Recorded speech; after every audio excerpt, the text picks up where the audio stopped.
Here's a look at this BlazeHold. Quick little unboxing here for the BlazeHold vacuum storage bags for travel. Take a look at everything you get. So these are some little sealing clips right here. And then looks like you just got all your bags stuffed in here. Yep, that's exactly what it looks like. Here you've got a storage case for what's gonna be the vacuum, I guess is what we'll call it. Yeah, the vacuum pump is what they call it. That's what that looks like. Little charging port right there. It's your power button. That's just gonna suck all the air out of the bags. And here's a look at the bags. You got a small, a medium, and a large size. Let's pull one of these out here so you can see exactly what they look like.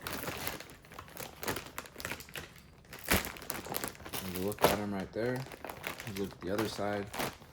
And this right here is where you'll attach the vacuum to suck the air out of it.